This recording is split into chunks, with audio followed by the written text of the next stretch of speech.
হরে কৃষ্ণ, রাধে রাধে। পরম সত্য কথা চ্যানেলে আমি আপনাদের স্বাগতম জানাই।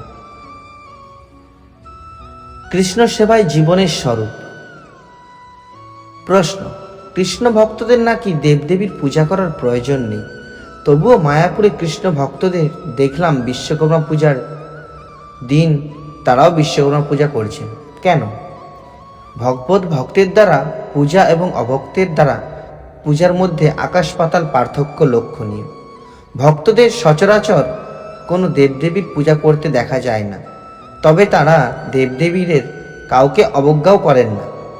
বৈষ্ণব জ্ঞানে দেবদেবীদের তারা শ্রদ্ধা যাপন করেন। শাস্ত্রে বলা হয়েছে, একলে ঈশ্বর কৃষ্ণ আর সব ভৃত্য। সমস্ত দেবদেবীও ভগবান শ্রীকৃষ্ণের ভৃত্য বা সেবক। শ্রী বিশ্বকর্মা ভগবানের সেবার উদ্দেশ্যে ব্যবহৃত যন্ত্রপাতি কলকব্জা সুষ্ঠুভাবে কার্যকরী হচ্ছে কিনা তা নিরীক্ষণ করেন। যদি কোনো দেবদেবীর পূজার সূত্রপাত ঘটে থাকে, তবে সেই দেবদেবীদের শ্রীকৃষ্ণের সেবকরূপে কৃষ্ণপ্রসাদে আপ্যায়িত হওয়া উচিত। তাই মায়াপুরে ভক্তরা কেউ কেউ রাধা মাধবের মহাপ্রসাদ এবং প্রসাদী ফুল ও মালা দিয়ে বিশ্বকর্মাকে আপ্যায়ন করেছিলেন। আমাদের জানতে হবে, পরম আরাধ্য হচ্ছেন পরমেশ্বর ভগবান শ্রীকৃষ্ণ। তার গৃহীত নৈবেদ্য বা মহাপ্রসাদ কোনো দেবদেবীকে দিলে তারা অত্যন্ত আনন্দিত হন, কিন্তু তাদের কাছে জড়জাগতিক বিষয় কামনা করা কখনো উচিত নয়। প্রশ্ন: হিন্দুরা যে বহু দেবদেবীর পূজা করেন সেটি যথার্থ, নাকি একমাত্র কৃষ্ণ পূজা করলেই আর নতুন করে কোনো দেবদেবীর পূজার প্রয়োজন নেই? এর উত্তর: হিন্দুরা মহাভারতকে তাদের ধর্মশাস্ত্র বলে মানে। মহাভারতে বিশ্বপর্বে উত্তর গীতায় ভগবান শ্রীকৃষ্ণের উক্তি রয়েছে, আমি সমস্ত দেবদেবীর এবং সকল বর্ণের সকল আশ্রমের ব্যক্তিগণের পূজ্য। আমার পূজাতে নিশ্চিতভাবে সকলেরই পূজা হয়, এতে কোনো সন্দেহ নেই। ঋগ্বেদের কৃষ্ণোপনিষদে বলা হয়েছে, কৃষ্ণই সচ্চিদানন্দ ঘন, কৃষ্ণ আদি পুরুষ, কৃষ্ণ কর্মাদির মূল, কৃষ্ণ সকলের একমাত্র প্রভু, কৃষ্ণই ব্রহ্ম বিষ্ণু শিবাদি ঈশ্বর প্রমুখ দেবগণের প্রভু ও পূজ্য। কৃষ্ণ অনাদি, ব্রহ্মাণ্ডের অন্তরে ও বাইরে যত মঙ্গল সেই সমস্তই কৃষ্ণ সেবক কৃতি ব্যক্তি শ্রীকৃষ্ণে লাভ করে থাকেন। শ্রী ভগবানের আরাধনা ব্যতীত অন্য সমস্ত কিছুই নশ্বর এবং তুচ্ছ বলে হেয়। শ্রীমদ্ ভগবতে দেবতাগণ শ্রী হরির স্তুতি করে বলেছেন, যে ব্যক্তি অবিশ্বয় অর্থাৎ সুনিশ্চিত রূপে স্বীয় লাভে পরিপূর্ণ কাম বা সমগ্র বৈভব সমন্বিত ও প্রশান্ত শ্রী গোবিন্দকে বাদ দিয়ে অন্য কাউকে উপাসনা করে, সেই মূর্খ নিশ্চয়ই কুকুরের লেজ ধরে মহাসমুদ্র পার হবার চেষ্টা করেছে। এই কথা শ্রী পদ্মপুরাণে বলা হয়েছে। অর্থাৎ অতিশয় অজ্ঞ ব্যক্তিরা কুকুরের লেজ ধরে সমুদ্র উত্তীর্ণ হতে ইচ্ছা করে, সেই রকম সেব্য শ্রীহরিকে পরিত্যাগ করে অন্য দেবদেবী ইত্যাদির উপাসনা করে মূর্খরা জন্ম মৃত্যুর ভব সংসার উত্তীর্ণ হতে ইচ্ছা করেছে। প্রকৃতপক্ষে শ্রীহরি ছাড়া কেউই সংসারবদ্ধ জীবকে দুঃখময় জড়জগৎ থেকে উত্তীর্ণ করতে পারে না। এই কথা দেবর্ষি নারদকে সদাশিব বলেছেন। এই ভুবনে সকল লোকের হরি বিনা আর কেউ আরাধ্য নিশ্চয়ই নেই।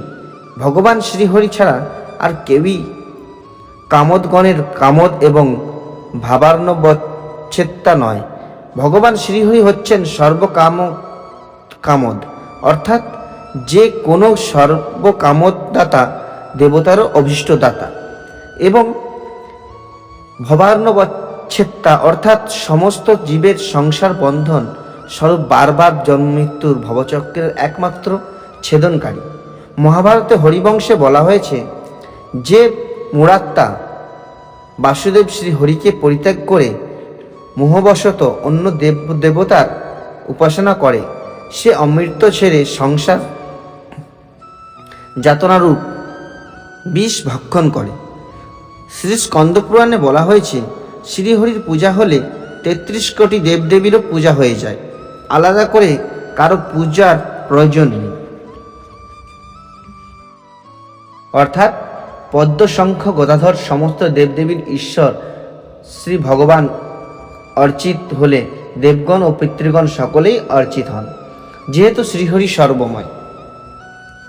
শ্রীমদ্ ভাগবতেও তাই বলা হয়েছে, গাছের গোড়ায় জল দিলে শাখা প্রশাখা ফল ফুল পাতায় জল দেওয়ার প্রয়োজন নেই, সেগুলি গোড়ার জলেই পুষ্ট হবে। উদরে খাদ্য দিলে হাত পা চোখ নাক আপনাতেই পুষ্ট হবে, আলাদা করে অঙ্গ প্রত্যঙ্গে খাদ্য দেওয়ার প্রয়োজন নেই। তেমনি শ্রীহরির আরাধনা হলে সমস্ত দেবদেবী প্রসন্ন হন। গোড়া বাদ দিয়ে আগায় জল দিয়ে গাছ নষ্ট হয়, পেট বাদ দিয়ে হাত পায়ে নাকে কানে খাদ্যবস্তু দিলে শরীর টিকে না। তেমনি ভগবান শ্রীহরিকে বাদ দিয়ে দেবদেবীর আরাধনায় প্রকৃত মঙ্গল হয় না। পরের প্রশ্ন, ভগবান শ্রীকৃষ্ণ বলেছেন, যে করে আমার আশ আমি করি তার সর্বনাশ। এই কথার মানে কি? যিনি পরমেশ্বর ভগবান শ্রীকৃষ্ণের প্রতি আকৃষ্ট হয়ে তার ভজন সাধন শুরু করবেন, তিনি এই জন্ম মৃত্যু জরা ব্যাধিপূর্ণ পার্থিব জীবনের সংসার সুখ, কুটুম্বদের সঙ্গে পড়ে হাসি ঠাট্টা তামাশার রোল, মদ্য মৎস্য মাংস ডিম্ব ভক্ষণের তৃপ্তি, সিনেমা জুয়া পার্টি ইত্যাদি আড্ডার প্রমোদ, আধুনিক নভেল নাটক গাল গল্পের প্রতি রুচি, স্ত্রী পুরুষের রচিত নির্জন সঙ্গ সুখের বিলাস, খেলাধুলোর উল্লাস, নেশায় বুঁদ হয়ে থাকার আনন্দ সমস্তই হারিয়ে বসবেন। তাই এই সমস্ত তথাকথিত সর্বজনপ্রিয় তামাশা করার বাসনা নিয়ে যিনি জন্ম জন্মান্তরে ধরে এই জড় সংসারে নানাবিধ জীবজন্তু হয়ে থাকতে চান, তার পক্ষে শ্রীকৃষ্ণের পাদপদ্মের প্রতি আশা করাটা ঠিক নয়। পরের প্রশ্ন, জীবিত কোনো মানুষকে কি কখনো মৃত বলা যায়? কেউ হয়তো ঘুমিয়ে আছে, শরীর খারাপ, তাকে বলা হলো সে মরেই গেছে, এগুলি বলা উচিত কিনা? শরীর খারাপ হলে ঘুম আসতেই পারে, চিকিৎসা বা বিশ্রাম নিয়ে আবার কাজে কর্মে নিযুক্ত হতে পারে, এটা সাধারণ কথা। এতে মরেই গেছে বললে স্বভাবতই মানসিক আঘাত দেওয়া হয়ে থাকে, তাতে নতুন করে বিরোধের অবকাশ থাকে, মনোমালিন্য হয়, সেটি ভালো নয়। একটা গুরুত্বপূর্ণ কথা শ্রীমদ্ ভাগবতে বলা হয়েছে, কি করে জীবিত মানুষদেরও মৃত বলা যায়। এই জগৎ সংসারে যে ব্যক্তির কর্ম তাকে ধর্মীয় জীবনের পূর্ণতা প্রাপ্তির জন্য অভিমুখী করে না, যার ধর্ম অনুষ্ঠান জড় বিষয় ভোগের প্রতি বৈরাগ্য উৎপাদন করে না, যার বৈরাগ্য পরমেশ্বর শ্রীকৃষ্ণের প্রতি প্রেমময়ী সেবায় পর্যবসিত হয় না, সেই ব্যক্তি জীবিত হলেও মৃত। ভাগবত দৃষ্টিতে জগতের অধিকাংশ মানুষই আমরা জীবিতাবস্থায় মৃত। যদিও বা কেউ কেউ দাবি করতে পারে যে আমরা খুবই কর্মঠ, দিনরাত খেটে চলেছি, সমস্ত কর্মের আয়োজন কৃষ্ণ ভক্তির উদ্দেশ্যেই সম্পাদিত হওয়ার প্রয়োজন রয়েছে। পরমেশ্বর ভগবান শ্রীকৃষ্ণ বলেছেন, শ্রীকৃষ্ণের উদ্দেশ্যে যদি কর্ম না করা হয় তবে সেই সমস্ত কর্ম এই মৃত্যুময় মর্ত্য জগতে আমাদের বন্ধনের কারণ। শ্রীল প্রভুপাদ তাই বলেছেন, স্বাভাবিক কর্ম করার প্রবণতা থেকে মানুষ যদি ক্রমশ কৃষ্ণ ভক্তি স্তরে উন্নীত না হয়, তাহলে বুঝতে হবে যে সে জীবিত হলেও মৃত। পরের প্রশ্ন, সকল দেবদেবী ভগবান শ্রীকৃষ্ণের আরাধনা করেন, কিন্তু শ্রীকৃষ্ণ রাম অবতারে রাবণ বধের জন্য কেন দুর্গা দেবীর আরাধনা করলেন?